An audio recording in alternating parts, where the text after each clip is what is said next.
편하게 흐름대로 해보자. 좋아요. 저는 지금 스페인 산 세바스티안에 와 있습니다. 그리고 제 옆에 있는 분은 여러분들께서 집밥 콘텐츠를 통해서 많이 보셨을 에리님의 아드님 송영석님입니다. 네, 안녕하세요 영석님.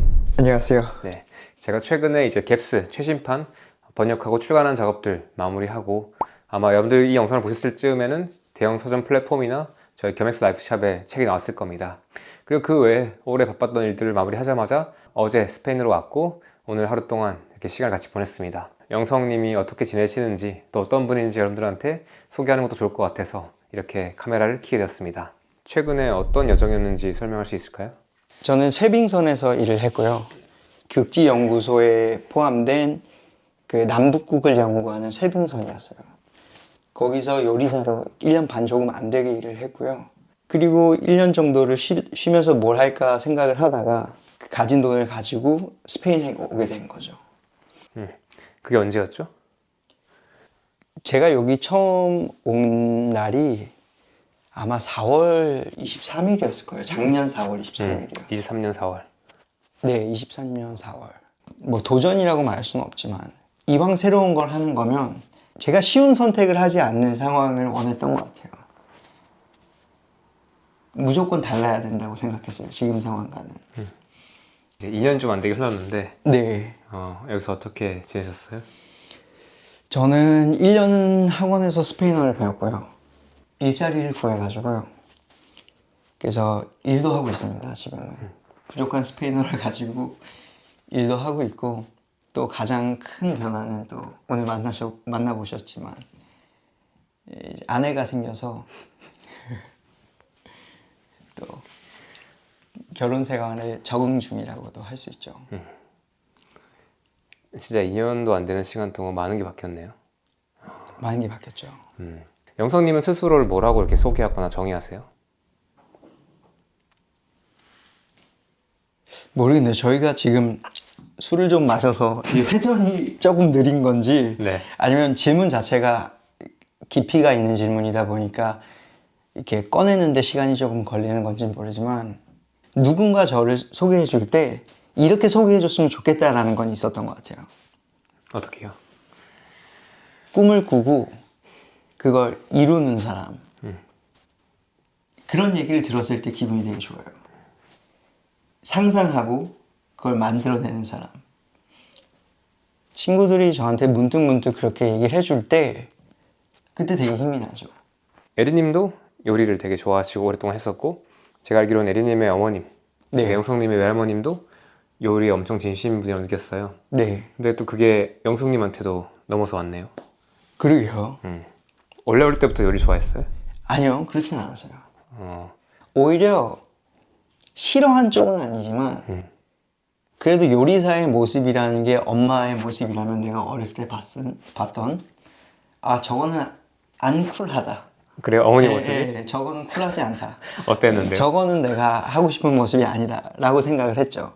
요리사가 뭔지는 몰라도 네. 그 모습이 엄마 모습이라면 그렇게 생각을 했었어요, 어릴 때는. 왜냐면 초등학교 앞에는 문구점이 있잖아요. 초등학교 앞 문구점 위치는 어느 동네든 다 똑같을 거라고 생각을 해요. 나오자마자 바로. 그죠? 그 자리에서 반찬 가게를 하셨어요. 문구점이 빠진 자리에서. 영성님 초등학생 때? 제가 초등학교 4학년 때부터요. 그때부터 반찬 네. 가게 시작하셨어요? 그랬죠.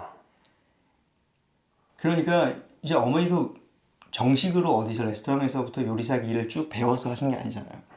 요리를 너무 좋아하시다가 기회가 돼서 가게를 차리셨고. 근데 어머니는 이제 수산시장 앞치마 입고 물 앞치마라고 하죠. 장화 신고 겨울에는 털장화 신고 그리고 너무 고생하고 너무 고생하고 그죠? 그러니까 그런 모습이 그렇게 반갑게 오진 않았던 것 같아요. 그게 요리사 해야지 이렇게 꿈을 꿀 수 있는 그런 자극제는 아니었던 것 같아요. 엄마 너무 고생한다. 안쓰럽다. 뭐 이런 생각을 했던 거지. 이렇게 저 일 되게 쿨하고 멋있다. 나도 해야겠다. 이런 생각은 안 했었죠, 아예. 고등학교 때까지도요. 그럼 어떤 사건 때문에 바뀐 거예요? 그래도 어머니 아버지한테는 잘하고 싶었으니까 일을 돕죠. 시간이 나면. 어머니 아버님 가게를. 그렇죠. 뭐 요리를 하시는 건 아니지만 제가 있으면 다 만들어진 가게 재료에 제가 이렇게 서 있으면은 반찬 팔 수 있잖아요. 가격은 아버지가 다 써놓고 가니까 그냥 이렇게 서서 뭐 이런저런 생각하다가 누가 돈 주면 그거 팔고, 그리고 뭐 잘 팔 필요도 없고 그냥 그 자리만 약속 시간대까지 지키고 있으면 되는 거잖아요. 그럼 아버지는 일찍 퇴근하실 수 있으니까. 그래서 그렇게 좀 했는데 제가 생각했을 땐 중요한 건 계속 주방에 있었다는 거예요. 뭘 하지 않아도, 요리를 하지 않았어도 계속 주방이라는 곳에 시간이 있었던 거예요. 계속 음식 냄새를 맡았고. 그러니까 어느 순간에 하고 싶어졌던 게 아닐까요? 어떤 버튼인지는 몰라도 딱 나 이거 잘할 수 있을 것 같은데, 이런 생각으로 하게 됐던 것 같아요. 그때까지 요리를 제대로 해본 적은 없었던 거네요. 한 번도 없었어요. 어, 대학교 가기 전까지 수시로 제가 원했던 대학을 붙고. 그게 조리 관련 학과였죠. 네, 근데 그때까지도 그냥 한 없었다는 번도 안 거예요? 해봤었던 거. 아, 그걸 공부를 한 것도 아니고? 공부를 했던 것도 아니고요. 조리대학교를 가기 위해서 국어 영역을 공부했죠. 사탐하고. 아, 아예 안 해봤고요. 그럼 대학에서 요리를 본격적으로 처음 시작한 거네요. 처음 배웠죠. 근데 내 커리어 시점을 내가 요리사로서 자각하고, 나 이거 해봐야겠다 각성하고, 이게 정말 대학 신입생부터일까는 또 다른 얘기잖아요. 그거는 20살 7월 처음으로 가게에서 일을 하면서죠. 다른 사람 가게에서. 그 안에 다 모든 게 규칙이 있고 다 원리가 있고, 어떻게 그 작동이 되는지, 음식이라는 게. 그런 걸 이제 배우니까 너무 재밌는 거예요. 그리고 제가 몰랐는데 저는 남한테 해주는 것도 좋아하는데 같은 걸 반복하는 일을 좋아하더라고요. 매번 창의적으로 뭔가를 하는 거에 대한 호기심은 크지가 않고, 누군가 저를 봤을 때 이번엔 이거 했다가 2년 뒤에는 다른 곳에 있고, 뭐 남북국에 있고, 그러다가 잠깐 한국 들었다가 스페인에 있고, 그리고 친구들 말로는 또 남몰래 갑자기 결혼해 있고, 이러니까 뭔가 막 새로운 걸 찾고 하는 건 줄 알았는데, 제가 제일 좋아하는 건 아주 반복되는 일들을 되게 좋아하는 것 같아요. 한치의 오차도 없이 아주 반복되는 일들. 그런 데서 되게 평안함을 느끼고, 거기서 그 과정에서 새로운 걸 되게 꿈꿔요. 그걸 이제 그 가게에서 일하면서 발견을 했죠. 남들은 지루해서 금방 떠나가는데 왜 더 안 가르쳐줘 이렇게. 근데 저는 오히려 더 가르쳐줄까 봐 겁나는.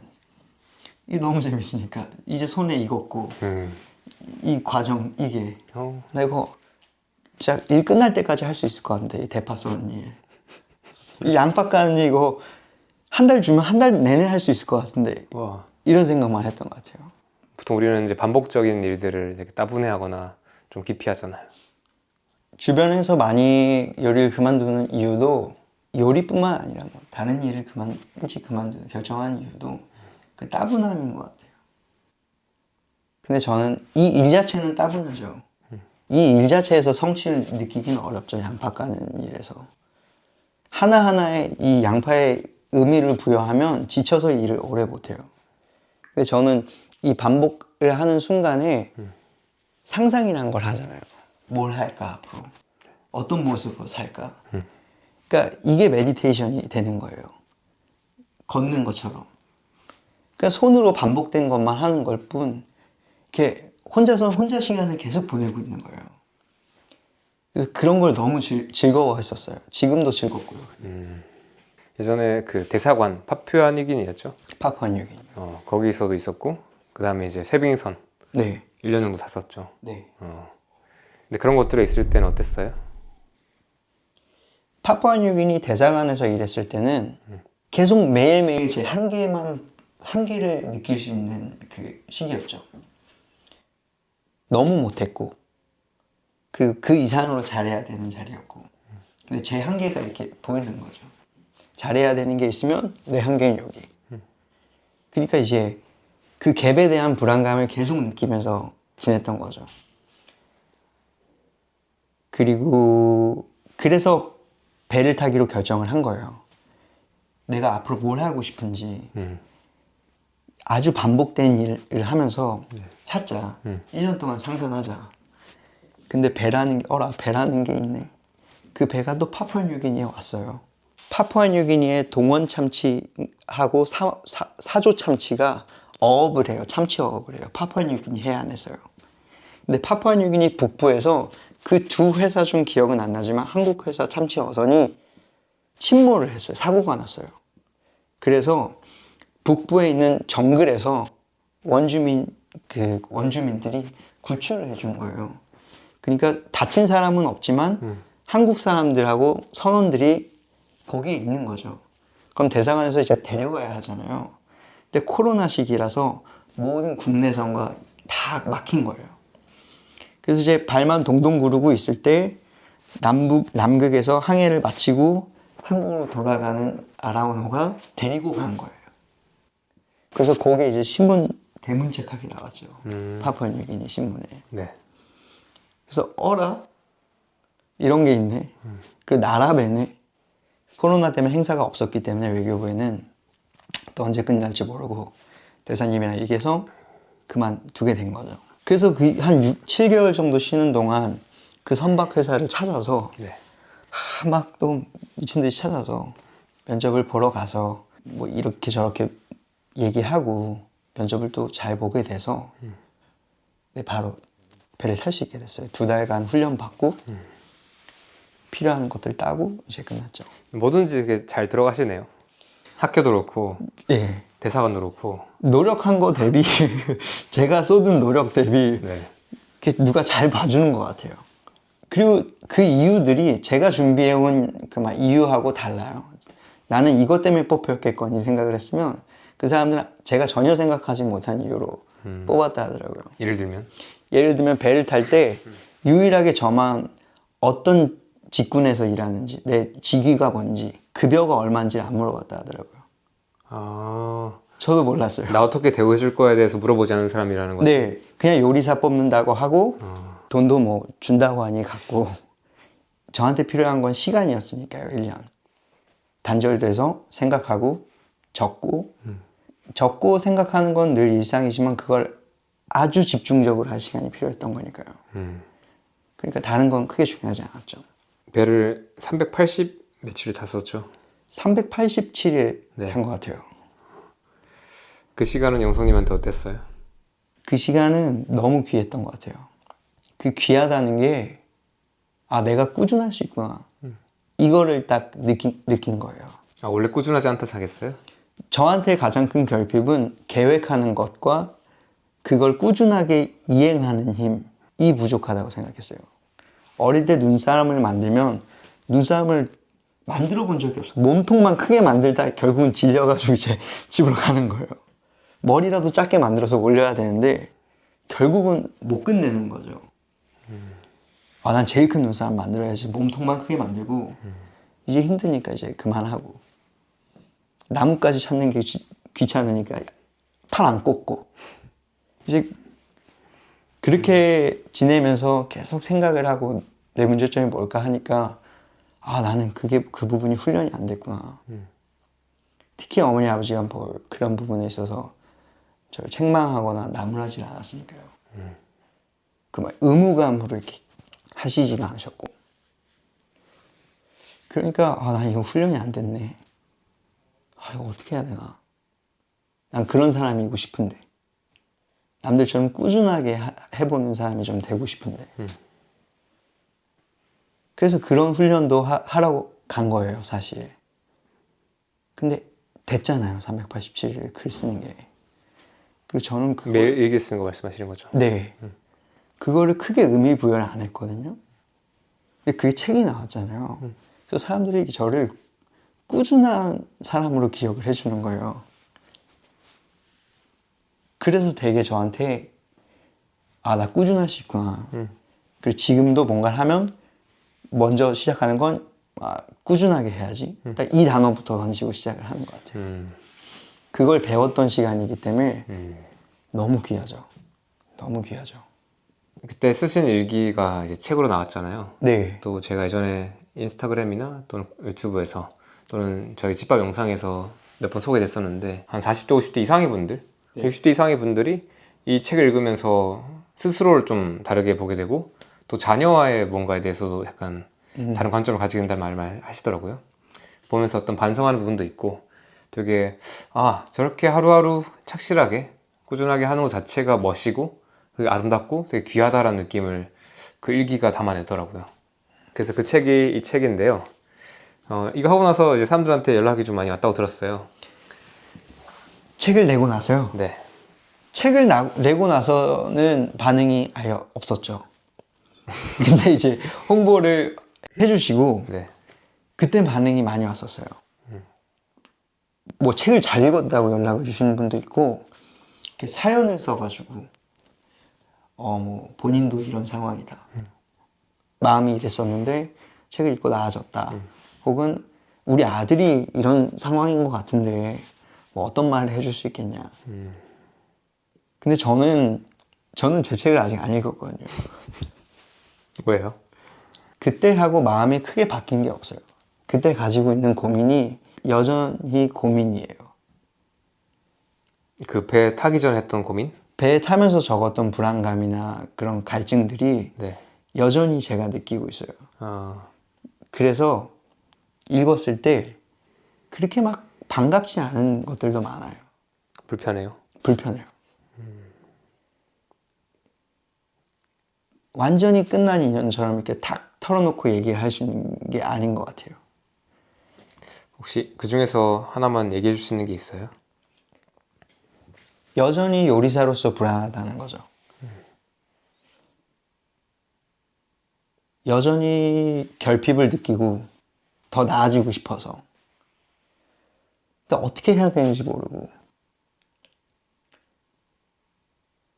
남들은 계속 주어진 일들을 짝짝짝짝 해나가는 것 같은데 이거 너무 내가 원했던 길에서 멀어져 있나? 그때 적었던 글들이 그때 바랬던 소망들이 지금의 저예요. 다른 언어를 쓰면서 일하고요. 낯선 땅에서 새로운 집을 구해서 월세를 낼 수 있을 만큼 요리사로서 이 산업에서 역할도 하고 있고요. 근데도 불안한 거예요. 근데도 나아지고 싶은 거예요. 계속. 그래도 저희 어머니가 나이가 60이 넘었는데도 고민을 하시고 더 나아지려고 하잖아요. 매주. 물론 더 따뜻한 마음으로 자기를 살피면서 나아가시지만 저보다. 근데 적어도 조금은 바뀔 줄 알았어요. 이 책을 썼던 상황과 그 매일매일 같이 돌을 닦듯 마음을 적었던 마음과 그러면서 순간순간 꿨던 꿈들이 이루어졌을 때는 뭐 내가 완전히 행복감을 느낀다라는 건 거짓말이겠지만 그래도 조금은 괜찮지 않을까 싶었던 것 같아요. 이 영문 모를 불안감에 소위 말해서 개처럼 떨지는 않지 않을까. 개처럼 떨고 계세요? 가끔은 그렇게 되죠. 신기하다. 그게 재밌는 것 같은 게 저도 예를 들어서 지난 한 8년 정도 중에서 앞에 한 90% 이상의 시간을 진짜 매일매일 어떤 불안감과 이게 맞나? 그러니까 이게 맞나? 내가 할 수 있나? 그리고 사람들은 내 말을 안 듣는데 내가 틀린 건가? 뭐 될까 이게? 돈은 너무 없고 이제 그만해야 될 것 같다고 주변에서 말을 하는데 계속 그 싸움 속에서 의심하고 계속 불안했던 것 같아요. 뭔가 이렇게 좀 나아진 것 같다가도 결국에는 그걸 즐거워할 시간이 없어. 그걸 그냥 인정할 시간도 없어. 그냥 계속 하는 느낌? 뭐 그렇게 개처럼 떨면서 하다가 어느 순간 뭔가 이제 만들어져 있는 것 같긴 한데 그 시간 속에서 계속 방황하는 게 있었던 것 같고, 그리고 제가 지금 든 생각은 근데 또 그때에 비해서 지금은 이제 뭐랄까 많은 분들이 알아봐 주시고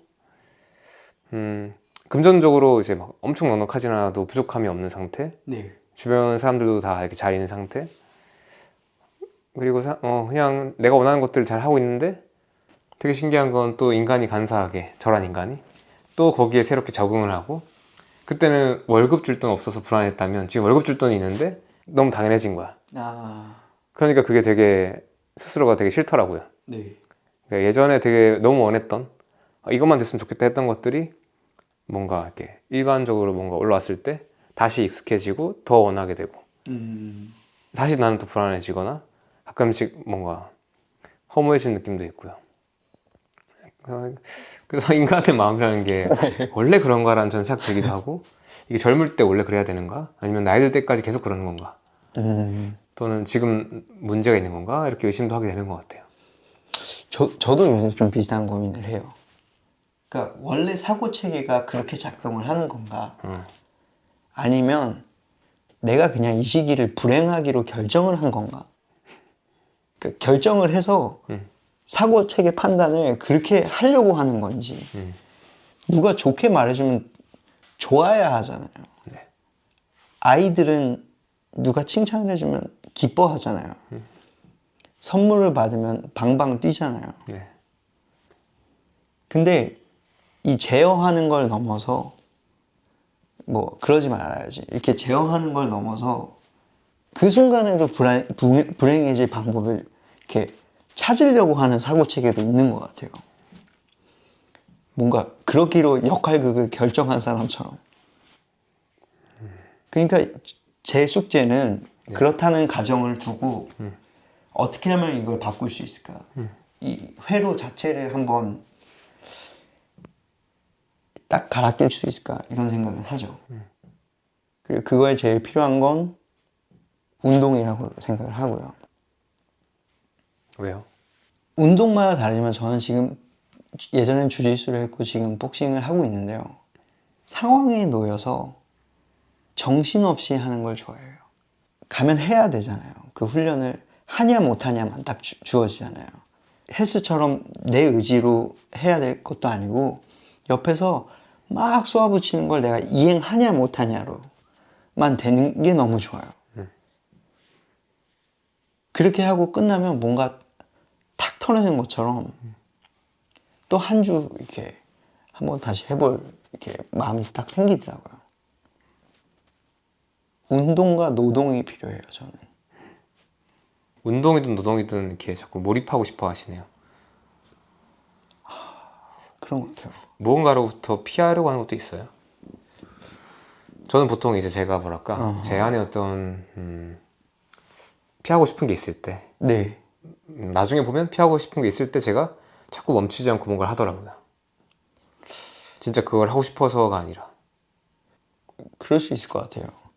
그러니까 24시간을 두고 내 감정을 이렇게, 감정의 평균을 재본다면 대체적으로 다 불안해요. 그래요? 예. 쉽지 않네요. 예, 대체적으로, 아, 맞아. 불행은 아니에요. 절대 달라요.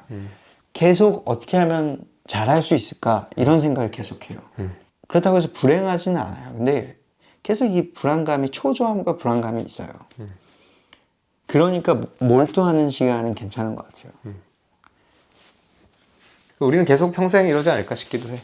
야, 그렇기도 한 것 같아요. 근데 나아질 거고 뭐가 좋아지는 것도 있겠지만, 근데 확실하게 얘기할 수 있는 건 전혀 불행하지가 않아요. 불안함은 가지고 있지만 불안함은 포장한 채로 행복 속에 살아요. 근데 불안함은 내 거니까 그건 이제 제 숙제죠. 근데 지금 내가 내 상황을 객관적으로 보고 인식하려고 하는 게 아니라 주관적으로 봤을 때 충만해요. 그러세요? 네. 아내가 있고 반겨주고 충만해요. 기본적으로 일터에 갔을 때 사람들이 반겨주고 되게 충만해요. 근데 저는 계속 기준을 높이고 싶으니까 요게 끝인 모습이 싫으니까 이제 그러니까 이제 스스로한테 프레셔를 주는 거죠. 진짜 똑같은 것 같다. 그래요. 저랑. 아까 우리 그러면서 얘기했잖아요. 네. 계속 왜 바쁘냐고. 네. 생각해보니까 제가 계속 스스로 바쁘게 만들고 있는 것 같아. 뭐 하나 끝나면 못 멈추고. 근데 계속 그렇게 작동하네요. 글로리아랑 있으면서 가장 좋은 점은 글로리아가 와이프입니다. 네, 글로리아랑 제 아내랑 있으면서 가장 좋은 점은 제가 좋은 일이 생겼잖아요. 저한테는 좋은 일이긴 해도 뭐 예를 들어서 책이 순위가 올랐어요. 엊그제 15위였다가 어제 30위 갔어. 그리고 오늘 25위 했어. 그럼 저는 15위가 기준이기 때문에 이거는 그냥 선방을 한 거예요. 뭐 나쁘지 않네 라는 단어를 쓰지, 야 이거 다행이다, 좋은 조짐이 보인다, 이런 사고가 일단 시작이 안 되는 거죠.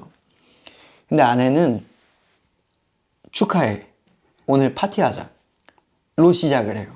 올랐으니까. 올랐으니까 이 순간을 만끽해야 되니까, 그리고 내일 떨어질 수 있으니까.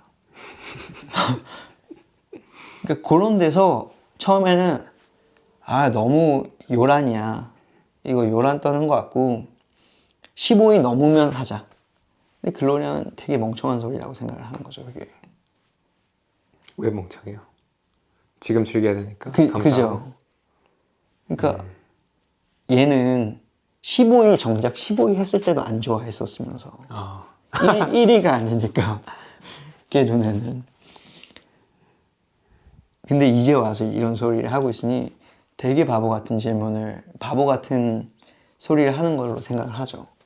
그러니까 억지로 나가서 파티하자. 파티를 해봤자 저희 형편에 뭐 맥주 한 잔 마시고 나가서 같이 데이트하는 거죠. 근데 그러면서 바뀌더라고요. 분명히 바뀌고 있어요, 지금. 와. 이건 안 나갈 수도 있는, 안 나갈 것 같은데. 네. 저도 뭔가 지금 만나고 있는 분이 있는데 그분도 되게 일상의 작은 것들의 아름다움을 되게 잘 보시는 분이에요. 네. 그래서 막 저를 보면서 이렇게 솜털이 이렇게 어떻게 예쁘냐고 이렇게. 그래서 와 이러면서 이마가 또 이렇게 예쁘냐고 그런 사람이거든요. 네. 그래서 이렇게 막 길 가다가도 이렇게 이런 하늘 모습이나 이런 것들, 물론 저도 가끔씩 이제 하늘 예쁜 거 알죠. 네. 그러니까 가끔씩 그런 걸 느끼긴 하는데 되게 못 보는 것들을 이렇게 알아차리고 소중하게 생각하는 걸 보면서 제 기준이나 제 관점도 바뀌더라고. 그 친구가 예쁘다 했던 것들 바라보면서 뭔가 중요한 것과 중요하지 않은 것, 이런 것들의 어떤 조정이 계속 일어나는 게 느껴지기도 해요. 그게 영향을 받더라고요. 좋은 영향을 이렇게 받더라고요. 그리고 그게 그렇게 오래 안 걸리는 것 같아요. 좋게 바뀌는 게. 아주 나아지고 있는 듯한 느낌이 들어요. 이런 얘기는 뭐 술 한 잔 안 먹었으면 얘기를 안 했는데. 저희가 오늘 아침부터 지금 아침 몇 시죠? 밤 12시가 넘었는데 오늘 아침 9시부터 네. 9시부터 저희가 계속 음식이랑 같이 먹었습니다. 그렇죠. 어쨌든 그래서 좀 편하게 얘기하는 것 같아요. 맞아요. 네. 오늘 딱 하루만 계신다고 해서 네. 좀 혹독한 투어를 좀 진행했죠. 네. 오늘 그 빈초 음식 종류만 한 20가지 넘게 먹었어요. 그렇죠. 돌아와서. 그래서 오늘 글로리아랑 용석이랑 또 저희 팀원 유미님이랑 같이 되게 좋은 시간 보냈는데 글로리아 되게 너무 좋은 사람이죠. 너무 보고 싶었고 너무 좋은 사람이에요. 네. 완전 다른 세계에 사는 사람 같았어요. 그죠? 우리랑 완전 다른 세계 사람 같아. 네. 어떤 사람이에요? 좋은 사람이에요. 그리고 본인에게 가장 중요한 거는 사랑이고, 사랑. 세상에 대한 사랑, 저에 대한 사랑, 네. 가족에 대한 사랑. 네. 그리고 그게 훈련으로 배운 게 아니고 그냥 그게 자기의 탤런트예요. 그래요? 네. 타고났다? 타고난 것 같아요. 진짜요? 네. 모든 결정에 있어서 그게 우선이니까요. 한순간의 고민도 없이요. 예를 들면? 예를 들면 훗날을 얘기할 때 너 이제 뭐 어떻게 하고 싶어? 그럼 나는 이제 비자가 있으니 어느 유럽 EU권 안에서 나는 좋은 기회가 있으면 그냥 일을 해보고 싶어. 나는 좋은 큰 미슐랭 레스토랑에서 일을 해본 적이 없는데 그런 경험을 한번 가져보고 싶어. 그래서 어떤 경우에서든 그런 기회가 주어진다면 나 2년 정도는 그거 한번 해볼래. 이렇게 얘기를 했죠. 이거는 제 자아로 얘기를 하는 거잖아요. 제 꿈 실현시키기 위해서. 네. 그러니까 글로리아한테 양해를 구하는 거죠. 근데 글로리아는 알겠어, 해. 근데 나도 따라갈게. 당연히 따라가고 당연히 서포트할게. 근데 나한테 가장 중요한 건 사랑이야. 그러니까 그걸 충족시켜줘. 이렇게 얘기하는 거죠. 너가 16시간 일주일에 6번 일해도 좋아. 상관없어. 다만 하루 있을 때는 가족과 함께 하자. 너의 1번이 지금으로서의 그런 모습이니까 그거 해. 난 네 그런 모습 좋아. 근데 본인도 채워야 되잖아요. 본인의 1번을. 근데 그 1번은 당신과 이제 시간이죠. 가족과 함께 보내는 시간이요. 뭐 자녀도 같이. 그렇죠. 그렇죠. 보통 우리한테 삶에서 제일 중요한 게 뭐냐 할 때 가족이나 이런 사랑을 먼저 얘기하지는 또 않죠. 그렇죠. 글로리아한테 물리적으로 16시간 일하고 뭐 18시간 일하고 이거에 대한 서운함이 없더라고요. 다만 왔을 때는 마음도 같이 와라. 집에 왔을 때. 왔었어. 예. 그게 제가 글로리아한테 조심스럽게 우리가 결혼을 하기로 결정을 하고 조심스럽게 얘기했던 거예요. 나는 이렇게 해보고 싶어. 한번 더 늦기 전에 기회가 온다면. 글로리아도 그때 당시에 솔직하게 얘기를 한 거죠. 요 약속은 서로 지키자. 글로리아 가족 이야기를 들어봤을 때 가끔씩 네. 또 그게 탤런트를 넘어서 후천적으로도 후전적으로도. 후성 유전학적으로도 그 가족들이 지금 형제가 총 5명이 더 있고 그죠. 그 가족이 되게 서로 따뜻한 것 같더라고요. 굉장히 서로 아끼죠. 거기서도 뭔가 글로리아의 뭔가를 많이 형성했다는 느낌도 있는 것 같아요. 그런 것도 있는 것 같아요. 항상 가족과 함께 하고 시끌벅적하고 모든 방문들이 다 열려있고 누가 드나들어도 되게끔. 요번 1월 3일 날 저거 가족끼리 다 밥 먹으러 오라고 하는데 발렌시아에 곧 다가오는 1월에. 예. 네. 제가 휴가를 냈거든요. 그때 네. 맞춰서. 원래 크리스마스는 외국 사람들 함께 하잖아요. 가족끼리. 근데 그때는 제가 일을 해야 돼요. 그때 바쁠 때니까. 예. 그래서 시간을 미룬 거예요. 1월 3일로. 크리스마스 행사를 1월 3일에 하자. 영성님 때문에? 그리고 몇몇 가족도 못 오는 것 같아요. 그래서 온 가족이 모여야 의미가 있는 거니까. 야, 그래서 몇 명이라고 보니까 40명이래요. 네. 40명이요? 6형제, 2 어머니 아버지, 그렇죠. 그리고 6형제 중 4명이 결혼을 했고 자녀들이 있고, 모르겠어요. 뭐 숨겨놓은 남자친구 여자친구까지 다 오는 건지.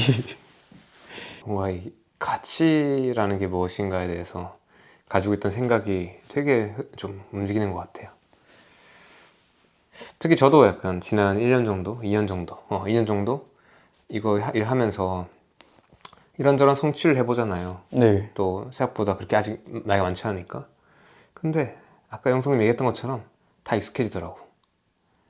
뭔가 하나씩 문제가 해결되는데 다시 또 나한테는 그냥 당연해지고 익숙해지고, 그 익숙함이 항상 어떤 공함과 같이 있거든요. 공함과 불안감. 그런데 어쩌면 그 빈자리가 사랑이 아닐까라는 생각을 저는 많이 하게 됐고, 그리고 지금 만나는 분 만나면서도 와, 결국에는 내가 아무리 건강하게 먹고 열심히 운동하고 잠 잘 자도 내가 혼자 내 방에서 되게 이러고 있으면 그 삶은 이게 너무 큰 게 안 채워진 채로 가는 거구나라는 걸 느낀 것 같아요. 그러니까 나 혼자만 잘 살자는 세상에 내가 존재할까라는 의심을 하게 되는 것 같아요. 근데 그게 어떻게 보면 사랑이고 어떻게 보면 가족이 필요한 이유. 그 가족이 꼭 필요 맺어지지 않아도. 그렇죠. 어떤 존재가 필요하죠. 사랑을 해줄. 네. 그리고 사랑을 줄. 줄도 중요한 것 같아요. 네. 그 존재는 분명히 필요하죠. 꼭 그게 가족의 형태여야 된다고 생각은 안 하고요. 그게 종교일 수도 있고, 봉사일 수도 있고. 다만 아무 흐트러짐 없이 줘야 할 대상은 있는 것 같아요. 그러니까 줘야 할 대상이 필요한 것 같아요. 사랑을. 근데 이제 결혼이라는 결심이 쉽지 않잖아요. 이 친구랑 결혼하기로 결심하게 된 어떤 계기가 있었어요? 그 결정은 이렇게 어떤 계기가 있었던 건 아닌 것 같아요. 그리고 막 이 사람이다, 옳다거니 이런 생각은 전혀 없었고요. 그냥 하다 보니까 그 시청 앞에 서 있고 하다 보니까 그 법률사무소에서 둘이 그 서류에 사인을 나눠 하고 있고 정말 그렇게 돼 있더라고요. 저는 책임감이 강한 편이에요. 근데 그게 건강한 쪽으로 강한 걸 넘어서 그게 저를 너무 괴롭혀요. 장단점이 있는 거죠. 네, 좋게도 나쁘게도. 네. 그러니까 충분하다라는 말이 없어요. 잘 해줘도 이렇게 충분하게 내가 진짜 잘해줬나를 모르는 거죠. 그래서 결혼을 하고 싶은 생각이 없었어요. 책임감을 가져야 되니까. 아이를 가질 생각이 없었어요. 책임감을 가져야 되잖아요. 그러면 책임감을 회피하고 싶다는 게 아니라 나는 그거에 대해서 너무 내압이 강하니까 프레셔가 그럼 그런 거 안 하면서 그냥 사는 게 낫지 않을까 혼자서. 저랑 똑같네요. 네.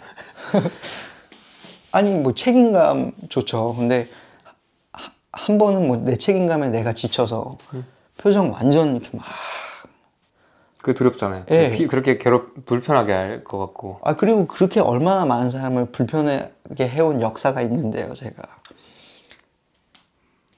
하다못해 같이 사는 어머니 아버지한테도 눈치를 보게 하고 그런 역사가 다 있으니까 그러니까 아내 마땅하다라고 생각을 했던 거죠, 저는.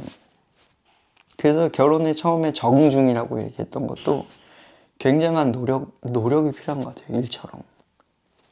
아주 좋은 일이지만 반가운 일이고 굉장히 나이스해져야 되는 것 같아요. 와.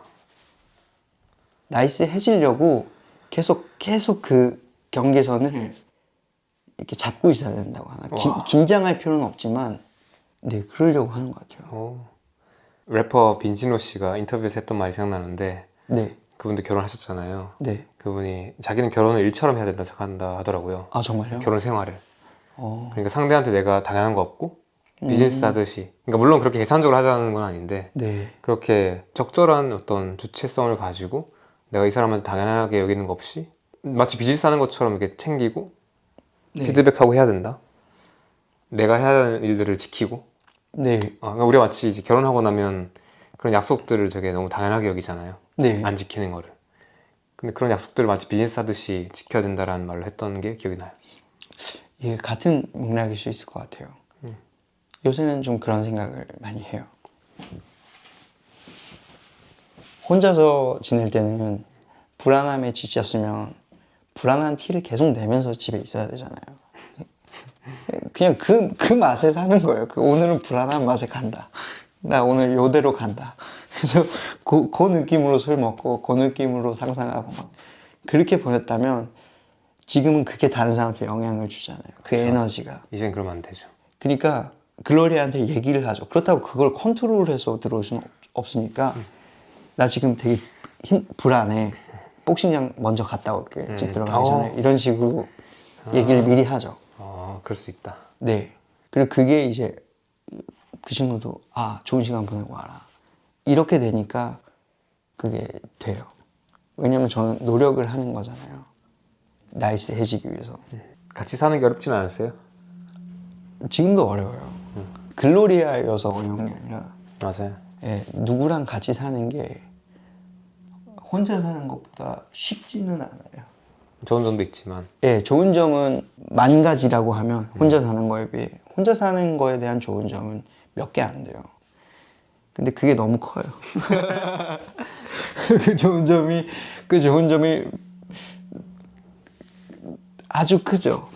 하지만 이제 같이 이렇게 결혼 생활하고 같이 할 때 또 지켜야 되는 것들이 있다. 그럼요. 어떤 내가 양보를 하거나 내가 포기해야 되는 것들이 있고 그 룰은 서로가 따라야 되는 것 같아요. 사랑을 꼭 줘야 되고. 그렇죠. 좋아요.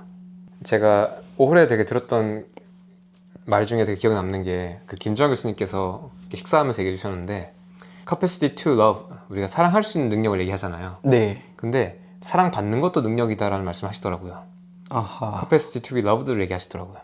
그러니까 사랑받는 것도 되게 우리가 훈련하고 되게 중요한 능력이고 네. 그걸 가지고 있는 사람이 한테 우리가 주고 싶은 거잖아. 네. 예를 들면 똑같이 뭔가를 줘도 되게 반응 없는 사람한테 또 주고 싶지 않잖아요. 그죠. 근데 그 코리아를 보면 되게 사랑을 이렇게 잘 받는 사람 같아요. 그죠. 사랑도 잘 주지만. 그래서 그런 사람이랑 사랑을 좀 주고받는 것도 되게 귀하다. 그럼 또 다른 것 같아. 앞으로 계속 스페인에서 살고 싶으세요? 결국은 한국에서 살고 싶어요. 결국은 한국에서 어머니 아버지처럼 조그마한 가게를 내고 그렇게 지내고 싶어요. 왜요? 그 모습을 보고 자랐으니까요. 그때 그렇게 좋지 않았다면서요? 근데 이제 그 모습이 그때는 좋지 않았는데 초등학교 때 얘기하는 거죠? 예. 그거에 대한 값어치는 지금은 알죠. 예. 가치를 알게 됐다? 예, 그 가치를 알죠. 어떤 가치를 좀 느끼세요? 자기가 좋아하는 일을 해서 자기 공간을 만들고 거기서 역사를 계속 쓰고 있는 거잖아요.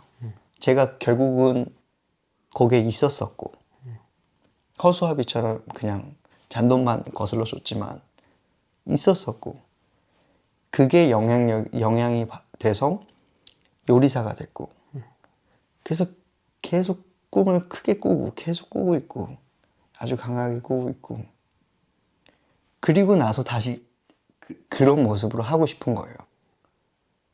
또 거기서 이제 그렇게 뭔가 해보고 싶은 거예요. 레스토랑을 열고 싶은 마음이 하나도 없어요. 일반적으로 우리가 생각하는 그런 좀 뭐 번듯하다고 하는 그런 공간보다는 다른 공간을 생각하시는 거예요? 다 배워보고 싶어요. 다 배우고 싶고 좋은 요리사가 되고 싶어요. 좋은 요리사? 근데 마지막은 제가 기쁠 수 있는 일을 했으면 좋겠어요. 반복되는 일. 뭔가 한가를 제면을 하거나 두부를 만들거나 장을 쓰거나 해서 납품을 하거나 이렇게 그런 일을 하고 싶은 것 같아요. 사람과 면대면으로 이렇게 사람을 살피고 그날의 그 재료의 컨디션에 따라서 내가 신경을 써서 뭔가를 해야 되고 이런 거 말고요. 내가 아주 고민해서 하나의 공식을 만들어 놨고 그 공식대로 내 일을 하는 거. 그러면서 더 좋은 공식을 발견하면 또 술을 집어넣고. 굉장히 세심한 장인 느낌이 좀 있어요. 저는 좀 예술가 느낌이네요. 트렌드를 만들고 쫓고 이런 거에 대한 관심이 하나도 없어요. 그런 장인들이 있죠. 그냥 아주 좋은 공식을 하나 제 걸 만들어서 그걸 오랫동안 쭉 반복한다. 예, 그리고 더 좋은 공식을 계속 찾아야죠. 그걸 하면서. 그러니까 그 공식을 하는 동안이 새로운 공식을 또 찾는 시간일 수 있잖아요. 계속 상상하면서. 그렇죠. 아니면 반대되는 공식을 또 만들거나. 그런 일을 할 거예요. 뭐 10년이 됐든 20년 뒤가 됐든. 근데 그 전에 요리사로서 배우고 싶은 미슐랭 스타에서도 배워보고 싶고 그거와는 거리가 있을 수 있지만 제 결국 열고 싶은 가게와 있어 보일 수 있지만 결국은 영향이 다 가죠. 그런 결핍들은 다 채워보고 싶어요. 좋아요. 그럼 지금 이제 2024년 12월인데 네. 앞으로 뭐 단기적으로나 뭐 중기적으로는 어떤 계획들이 있으세요? 미슐랭 레스토랑에서 일을 해보고 싶어요. 규모가 있고 재정이 뒷받침되는 레스토랑이에요. 요리사는 그냥 요리만 하는 게 그 역할인. 재정은 그 뒤에 회사가 있어서 하는 거고. 그런 시스템을 한번 보고 싶어요. 내가 깨끗하다라는 기준, 내가 배운 기준이 그들의 기준에 못 미치는 레스토랑에 가보고 싶어요. 치우라고. 요거 요렇게 더 다시 닦으라고. 이런 소리를 들을 수 있는 곳에 가보고 싶어요. 왜냐면 그게 지금 제가 제일 겁내하고 있는 일이에요. 그게 제일 겁나는 일이에요, 지금. 그리고 제일 하기 싫어요, 사실. 그런 선택을. 그래서 해보려고요, 그런 선택을. 2025년도에는 이제 언어도 조금씩 들리고 조금씩 하고, 아내라는 조력자도 있고 언어로 도와주는 그 선택을 못할 일이 없죠. 못할 이유가 없고. 또 정해놓고 그걸 이루는 사람이니까요. 기분이 확 좋아져. 사실 오늘 일부러 에릭님에 대한 이야기를 많이 안 했는데요. 아, 네. 오늘은 전 개인적으로는 송영석이라는 사람에 대해서 얘기하고 싶었는데, 그래도 혹시 보시는 분들이 이제 좀 궁금할 수도 있을 것 같아요. 네네. 영석님이 생각하시는 어머님은 어떤 분이세요? 인생에서 제일 좋은 파트너예요. 친구들이나 주변 사람들이 물어요. 야, 너 엄마한테 왜 이렇게 잘해? 효자다. 아니면 제일 친하고 제일 좋은 사람, 가까운 사람이니까 잘해주는 거예요. 어머니, 아버지여서 잘하는 게 아니라 나하고 제일 가깝고 제일 친하고 소중한 사람이니까 아끼는 거예요. 잘하고. 그런 와중에도 그 관계에 흔들림이 분명히 많고 쉽게 무례해질 때도 있고, 제가 어머니하고도 나이스해지려고 노력을 지금도 해요. 웃긴 농담을 하고 뭐 한들 그래도 머릿속으로는 그 선이 다 있는 것 같아요. 어느 순간에도 엄마가 기분 나빠하지 않을 그 선을 아니까 그거는 함부로라도 근처도 안 가는 거죠. 뭘 하든. 왜냐면 되게 소중한 친구니까. 아버지도 마찬가지예요. 그래서 아버지 얘기를 하면 제일 마음이 딱 잘 맞는 파트너들. 삶에서 오늘 심심한데 누구한테 전화할까? 하면 엄마. 누가 안 받네. 아빠. 제일 재밌으니까요. 저는 에릭님이 네. 진짜 지금 제가 아는 사람 중에 이야기하면 제일 재밌어요.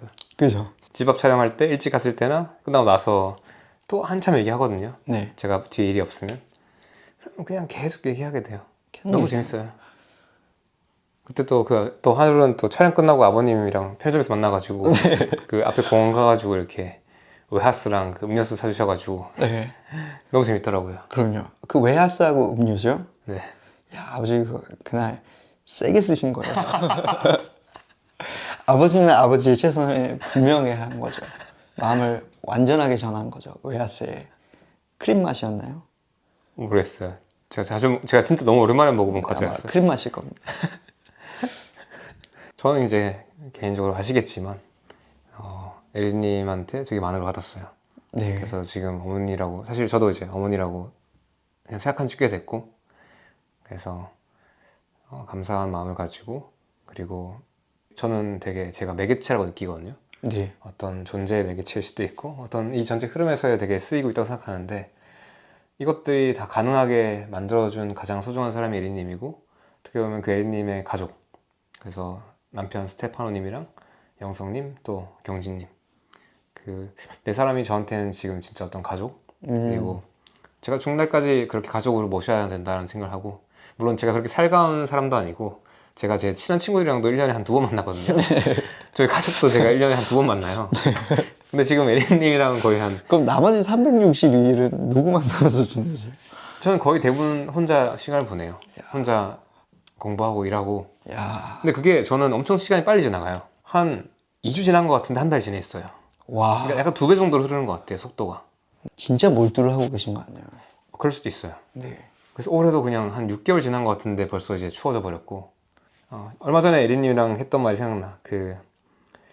어머니, 결국에는 어머니 돌아가셨을 때 관을 드는 사람 중에 한 명은 저랑 영석이가 아닐까요? 했던 기억이 나요.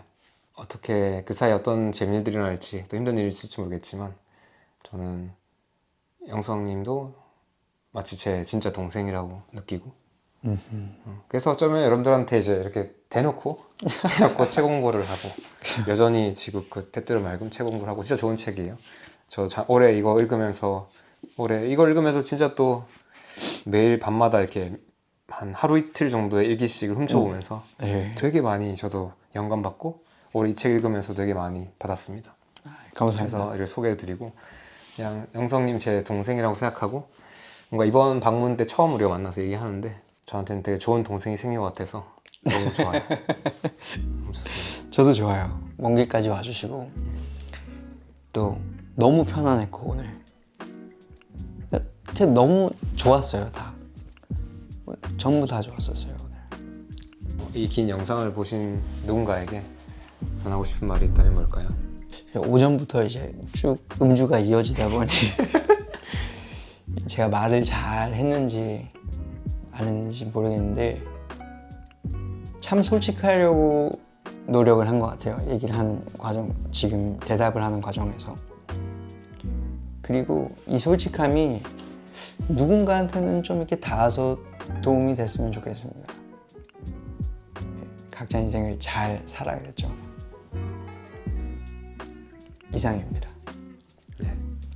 혹시 오늘 인터뷰 보시면서 들었던 생각이 있다면 댓글 알려주시고요.